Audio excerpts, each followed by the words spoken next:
Hey, what's going on, everybody? Welcome in. A little bit behind schedule this week. Had a busy day in the studio yesterday, so we are back today. It's Tuesday afternoon. I'm Jesse Montano, going to be joined by Meghan Angley here in just a moment. This is Gorilla Sports Off Ice. Do want to start off, as always, by reminding you guys about our great friends over at Trusted American Mortgage, where I'm actually going to see some of them right after the show. Head on over, trustedamerican.com/sports. See how much money they can help you start saving today. They want to help you lower your interest rate, get a better monthly payment. And if you act right now, trustedamerican.com/sports might even help you be able to skip a couple of those monthly mortgage payments, put some cash right back in your pocket. Head on over, trustedamerican.com/sports. See how much money they can help you start saving today. Hello and welcome in. Please do not leave your luggage unattended on the station.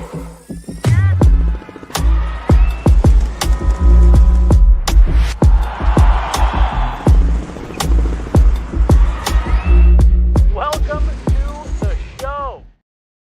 Hey, everybody, welcome in. How's it going? I'm Jesse Montano. She is Meghan Angley. We got the one and only John behind the glass today. Chloe still hates us and is out of the country. No. So she just doesn't, I don't know if she's ever coming back.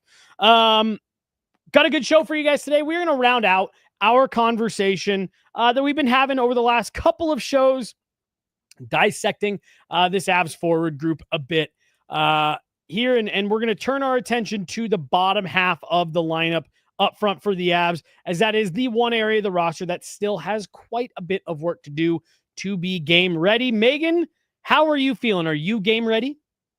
I'm game ready, but this bottom six is certainly not. Certainly not. What are you going to do this weekend? My Leanne, hello. My friend Leanne turned 30 and I celebrated her birthday. It was a lot of fun. All right. I'm just remembering something I saw on your Instagram over the weekend. You were in, it looked like a club. Yes. Of some kind with the flashing lights. Yes. And like, oh my gosh. I don't know, Meghan, what it would take for me to find myself in that type of environment. To be now fair, at this age, it took a lot of you're a good friend being talked into, because we were at a different, cute little cutesy cocktail bar because before. I see a lot of your pictures from when you guys go out, and that was not your normal scene. It's not our normal scene. And we heard, like, we have a table that we can take advantage of. Like, we didn't book this table. Someone's just offering it to us at this place we've never heard of. And so we're like, well, free table, cool. But also we have to go to a club. So eventually enough people gave a lukewarm yes, and we all went. It ended up being super fun. But what's funny is that was kind of behind the DJ booth. If you saw what the view was in front of it, it was dead. Like, we were kind of the only people there. And so we were trying to bring the party, because they were clearly filming things for their socials. And it was just our party because we were the only people there. So we felt this tremendous pressure to, like, look like we're having fun, look like we're cool. It was more work than just celebrating. Yes. I feel that. Yeah. But we still had a lot of fun. Good. And yeah. Well, I was going to ask which club it was, but now that you just... I don't want to put him on blast. I don't want to put him on blast. It was empty, totally barren. Okay. No, that's... Here, to give you an idea, as soon as I walked up, a girl spotted me, and she's like, hey, and she's coming over to give me a hug. I've never seen this woman in my life.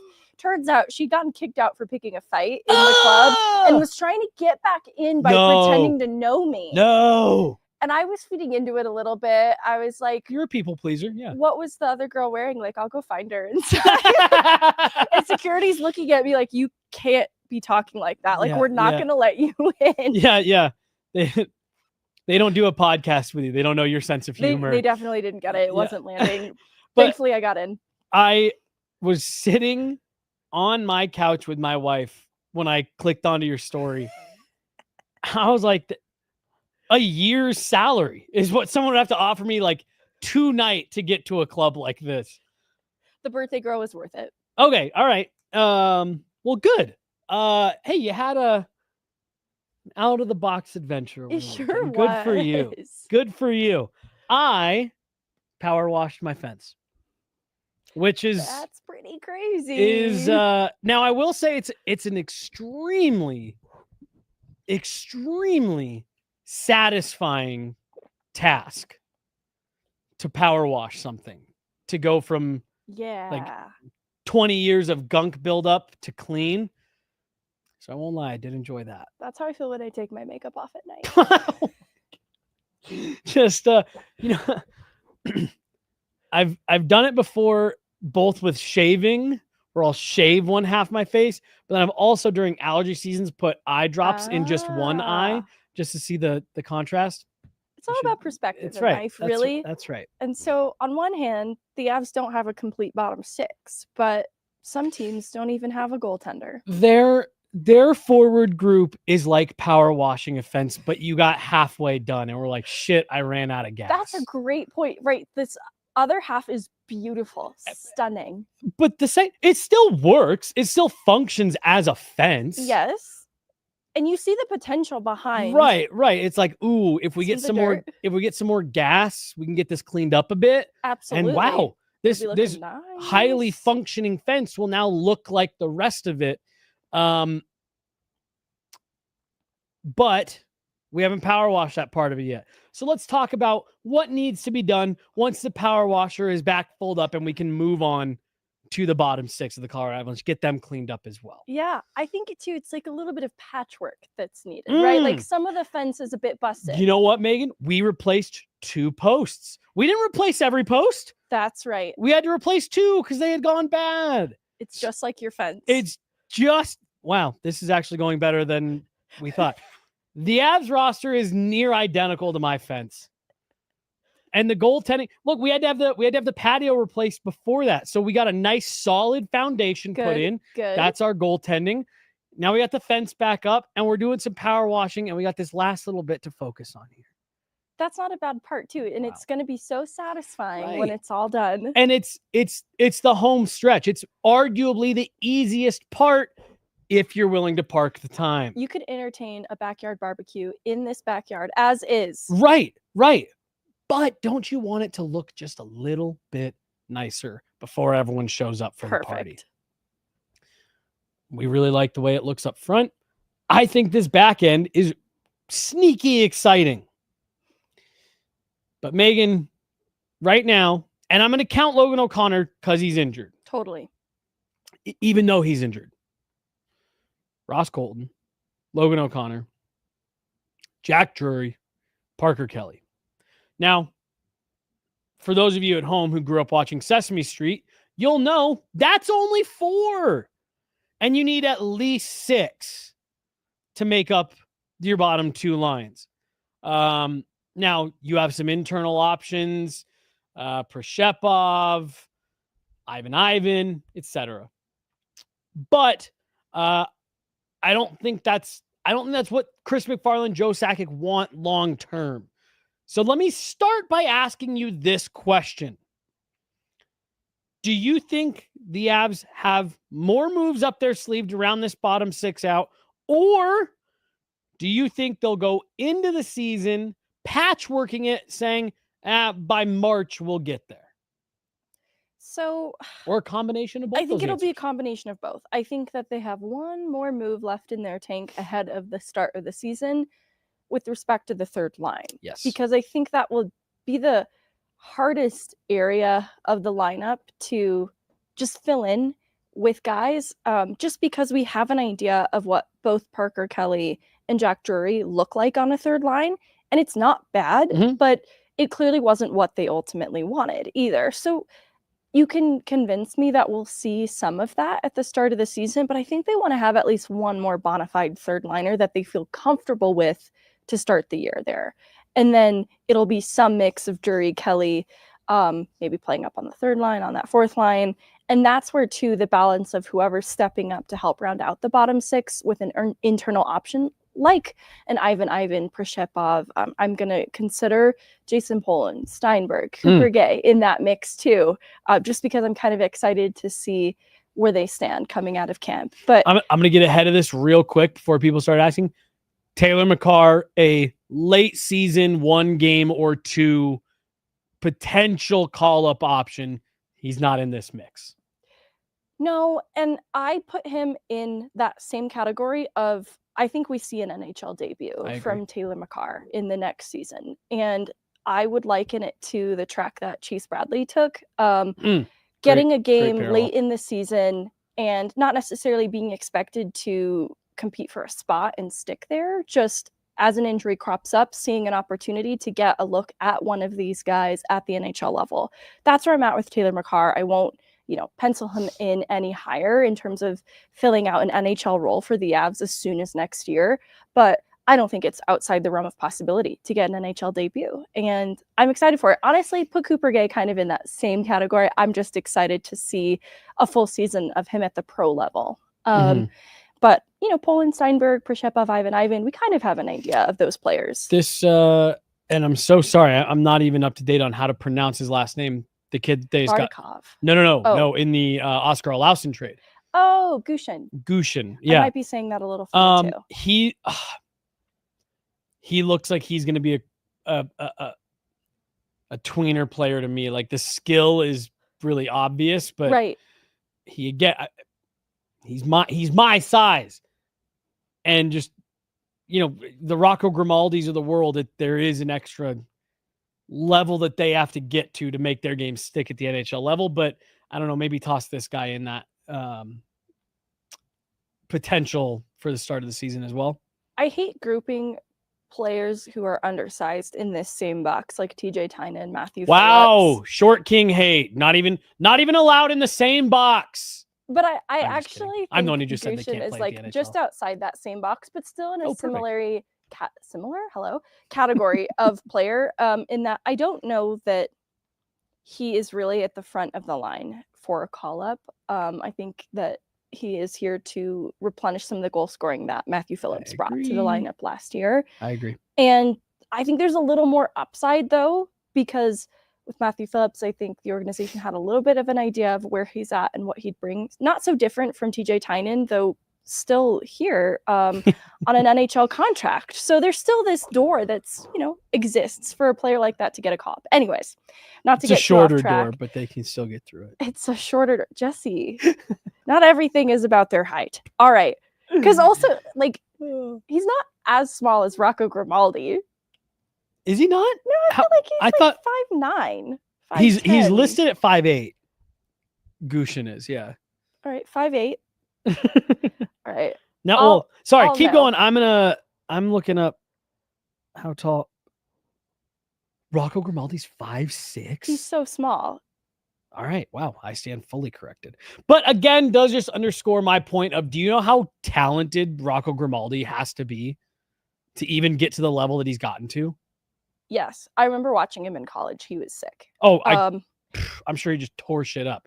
Sorry, I completely derailed you. The role that's left to be filled in the bottom six isn't really for the undersized skill player, to be quite honest with you. I'm totally with you. We saw Dennis Malgin, and he had his moments, but there was a reason his fit just didn't quite make sense. It's hard to justify that style of player in the bottom six with what the other players do well and what they need. So that's just why I'm not really considering him in that conversation and why I've listed the guys that I have. But anyways, all that to say, Bardakov is another good name to add to that. Bardakov is actually a significant player because Chris McFarland has mentioned him by name. He's brought him up. Yes. Multiple times, right? Yeah. Okay, we get it. You like it. But there's a reason too that I've seen the New Jersey fan base kind of frustrated by that being part of the return, and Curtis McDermott once upon a time, because with Russian prospects, the track is going to be a little bit different. So it's not as if he's a young prospect necessarily, but he's more pro ready at this stage coming over, and he's coming on the heels of a good season, and so I think the expectation absolutely is that he could be more pro ready than even some of the guys I've mentioned that were already internal options playing here. I think that Bardakov is a guy that will round out the fourth line, and then you promote one of Drury or Kelly to that third line. But I still think there's one hole to be filled with a bona fide third line player for the bottom six going into the season. I couldn't agree more. I think you need to add. And look, I've had a couple people bring up Yoel Kiviranta to me recently. Let's just go get Kiviranta. I'm like, He's not what you need. He's a fourth line player. I think at full health, I think this team knows what they want its fourth line to look like. It's Jack Drury with Parker Kelly and Logan O'Connor. I think Ross Colton is the one third line guy you've got under contract right now. So I'm with you. I think if you can go out, add one more real third line bona fide player that can play there, you can mix and match it till you're healthy, till you get a little bit further into the season, till you can bring a guy in, as you get closer to the deadline and it's the cap hits a little bit more palatable and things like that. I think you can get away with Bardakov, Prishepov, Ivan, Jason Pohl. I think you can get away with that on the fourth line till Christmas. And I think it's, hopefully only one or two at most, though, of those internal options hanging around. I think any more than that, and you're just taking a little bit of a gamble of fully realizing the potential of the bottom six. But to give people an idea of Bardakov's last year in the KHL, he set new personal bests in goals and assists, and it was their alternate captain. 24 years old, 6'2", had 17 goals, 18 assists. I think he's coming on the heels of a strong season in the KHL, playing among men, had a little bit of a leadership role. That does feel very close to pro ready, even compared to like a Nikita Prishepov, who will be completing his first full year pro, or I guess second full year pro, after missing some time to injury at the end of the playoffs this last year. It was a strong first year pro season for him. But personally, where I'm at with Prishepov in the pipeline, I still think that parts of his game are a little bit raw and they're exciting, but I would put him a little bit lower on the chart. I'd put Ivan a little bit higher. I think he just has more reps, more experience, because he's been at the pro level for a little bit longer. That is being debated furiously in the chat right now. Okay, I actually not following the chat, but this is something I've been asked directly. Prishepov versus Ivan is Prishepov. Honestly, too, on paper, it's hard to start separating them. Both have experience playing down the middle, and both have been utilized both ways at the pro level with the Eagles. But I think Ivan has earned more trust with special teams reps. There's more PK, maturity in his power game. Play, totally. And I think that will come with time with Prishepov, because Ivan had a head start getting to the pro level. And so it's not to say that Prishepov is a lesser prospect. I think he is still getting experience that Ivan has a leg up on him. Yeah, I think that's a great assessment of it. I think Prishepov was a guy, was a really pleasant surprise last year, that you can immediately flip a 7th round pick into a guy who's eating NHL minutes for you. And I think he was so exciting and got to the point where people maybe forgot this is a very young player who was just drafted, who was just getting a taste of, pro hockey. I think Ivan building a little bit more trust into his game to this point. I'm with you. He would be my first call or out of those two. And Ivan has sort of stood out as having a really good mindset for what he needs to do at this level to find success. And so there's a lot of commitment and consistency in Ivan's game, in being a responsible player, that I see traits of that in Prishepov as well, but I think it's more innate for Ivan. And so I just think the two-way game is going to be a bit more trusted in Ivan right now compared to Prishepov. So that's where I'm at. I really like both players, and they play very well together because they're very similar in ways. And I think they're trying to build out a similar player, because there is so much natural skill in Prishepov, and being able to find his players and the plays that he's able to make below the goal line from the dangerous areas, especially at the American League level. I was certainly impressed by him. What's giggles? Someone in here suggesting Daniel Sprong for the Avs. I don't know. What do you think about Daniel Sprong? Absolutely not. He's a locker room cancer, you guys. The culture isn't right. The culture is not good. Oh, God. I'm being a little dramatic, but the culture is, I'm not making that up. That's a real thing. Daniel Sprong is also heading to the KHL this coming season. No need to yank him back. Yeah, I was going to say. And you know what? I'm just going to leave it at that, Megan. Daniel Sprong is heading to the KHL.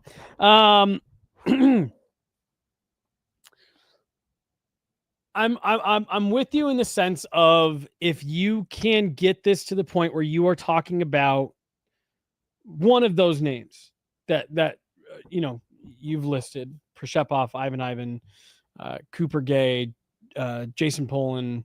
I think if you can have one of those guys, maybe even you're rotating a bit, filling in on that fourth line, playing alongside Jack Drury and Bardakov, I think you feel pretty good about that, knowing that Logan O'Connor is coming back and knowing that somewhere along the line, you're going to add another middle six forward who's going to plug in and really solidify that third line so that whoever it is, Parker Kelly or whomever, can slide back down to that fourth line. I think that's the balance that you're looking for here. So while when you look at it on paper, that bottom six is a bit of a mess, as we were saying before, the only thing that's stopping you is refueling up your water. I almost said your water pressure washer to get your fence clean the rest of the way. I don't think it's very far off when you factor in Bardakov and you factor in some guys that the organization really likes that can give you some fourth line minutes. And to your point, some penalty killing minutes for a guy like Ivan and Jason Poland as well. Poland would be way more trusted if they are looking for a guy to spot check on the kill on some special teams. So you can get yourself one of those options. To me, exactly what you said, Megan, what the Avs are missing is one final third line piece. If you add that, I think this roster is opening night ready, knowing that you have work to do by the time the trade deadline rolls around. Players are going to be cheaper, a little bit easier to acquire, not so hard up against the cap. You can take a rental on a guy if you want, if you're just plugging into a third line. If we're talking about third line wing, boy, oh boy, is that a better situation to find yourself in going shopping than, we need a second line center and the trade deadline is next week. Well, I think what will be interesting is the role Ross Colton plays in all of this, because it is much harder to find a third line center at the deadline if that is the piece that they need. And so I think the Avs need to get serious about whether or not they want Ross Colton to be the 3C. Where do you, man, it's a tough conversation because I think Ross Colton was better on the wall, but that's when he's playing with more skilled players. It's true. And I guess we were robbed of seeing the full potential of Ross Colton on the wall with Charlie Coyle as a center. We got to see a little bit of it, but it was around a time at the end of the regular season where Ross Colton was still reeling from a little bit of a drought in his play that was difficult for him to wrap his head around. He was still looking for those offensive-minded teammates to all come together. And I think that's what makes it hard to evaluate, because Ross Colton's first year in Colorado was pretty great in terms of production. The points per game was his highest of his career yet, comparable to his second year with the Lightning, which was that cup year for the Avs. So I think that really put Colton on their radar, and for him to replicate and exceed that his first full year in Colorado, benefiting from that Colorado bump, if you will, and doing so down the middle with a 51.6% at the faceoff dot, sometimes being elevated to that second line in place of Ryan Johansson, who just wasn't working out. Ross Colton absorbed that responsibility readily. I think he handled himself very well. And so going into this next year, being moved to the wall and just seeing better, it was such an early glimpse too, right? It was those 8 goals in those first 9 games. And then he had that injury that really quashed a lot of the momentum he was building. So it makes it hard to evaluate because that's such a small sample size, because that point per game pace would be significant, more than anything we've seen in his career so far, but it's so limited. And he's getting those reps then with the top 6 and on that top power play unit, and you could see his confidence building. And so he already had a good first year in Colorado, but we saw great in Ross Colton being moved to the wall, but it was such a limited sample size. So I don't know, once he returned to health, right, gets back into the lineup, I sensed an unwillingness to put him back in the middle on that third line, right? They were still trying to figure out with Parsonen and Middlestat what they wanted to do down the middle for that bottom six, that I think they wanted to keep Colton on the wall to see if he could regenerate some of that success. And he never quite found it again. And I think part of that is it's hard to find the consistency and the rhythm when his talent around him is changing quite a bit. And he is sometimes being played with less offensively minded players. That Ross Colton's next year, I think, is one of the biggest question marks to be answered going into this next season, because he was brought over, in my opinion, to ascend to a second line center role at the end of this contract. And well, this was the third line center was that was supposed to be his role. Yes. And, you know, with this potential, this room for growth to level up to a second line role, I think that my sense is that was sort of how it was pitched to him and why he agreed to it, why he was bought into it. And so if he's pretty locked into a third line role, I think he'd be a bit frustrated by that. And I want to see Ross Colton then find some of the success he had in his first year and then at the start of the second year going into this next season. And that's going to require supporting him a little bit. Now, it's not as if there was an absence of opportunity for him last year, just lesser. And I think that starts with getting serious then about the talent around him and how you want to use him. So we've talked about this name before, but I'm sitting here because I'm trying to think some skill. Sidney Crosby? What, 3C? What do you think? We've talked about it before, and I think you gave a pretty emphatic yes. And all of this is, does the money make sense? Evgeny Kuznetsov. You're right. I remember you were surprised that I didn't immediately stamp it with a no. Yeah. I still wouldn't immediately stamp it with a no. Like there's bits of nerves around it generally, but I still wouldn't immediately stamp it with a no. Strong penalty killer still, even in his his game really fell off the last couple seasons that he was in the NHL. Had a decent year in the KHL, still a strong penalty killer. And I mean, like, that's a high skill guy that I don't know, is that someone who's motivated playing on a cup contending team? You'd have, I don't know if you'd want him and Val Nichushkin on the same team. I know Evgeny Kuznetsov has had his own off-ice sagas. I wonder if that is the best kind of support system. Well, and that's one of the things that's where I was going initially, was like, I don't know, you'd have I agree with you. I think there's a chance that actually ends up working out in a positive way. But I think that's an interesting name that's floating out there, who allegedly wants to make an NHL comeback. And, we're saying, well, hey, if you get another guy that could kill penalties and a guy that's a little bit more skilled to anchor a line with Ross Colton, plus a guy who's got enough skill that if you have an injury can flex up the lineup a bit. I don't know. Because I completely agree that, like, you want to put Ross Colton in a position that he's going to thrive. Because I think he's a younger player than people. Shout out to him and his fiance, by the way. New fiance just got engaged. But like, he's still a younger player, I think, than people realize. To your point, Megan, I think he was brought here to be a 3C, but then can we grow you into something more? We've seen the upside when he plays with more skilled players. I don't think this is a guy that you just want, like, toiling away in your bottom six. Like, Ross Colton is a legitimate, I don't want to say he's not a prospect.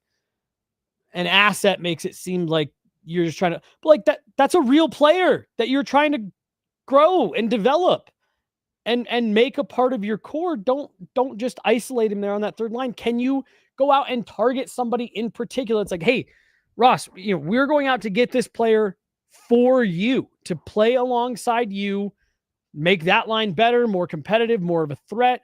We heard what you were saying. I'm sure he didn't just, say I'm used to playing more offensive guys to us. I'm sure that was passed along to management, whether it be their exit meetings, meetings with Jared Bednar, things like that. I don't know. That's a name. And I actually, as I was just scrolling through trying to find, Arif Dean just did an article on this morning. Colorado Hockey Now. Sorry for stepping on your toes, Arif. I don't know. that type of player, I think if you could find something like that to go alongside Ross Colton, it's going to check a lot of those boxes you were just talking about. Because if I'm Ross Colton, and I don't want to overanalyze this situation, but I need to see a renewed vote of confidence from the organization that there's upward trajectory for me here still. And, you start out the year playing nearly 20 minutes a night, absorbing top matchups and finding the back of the net.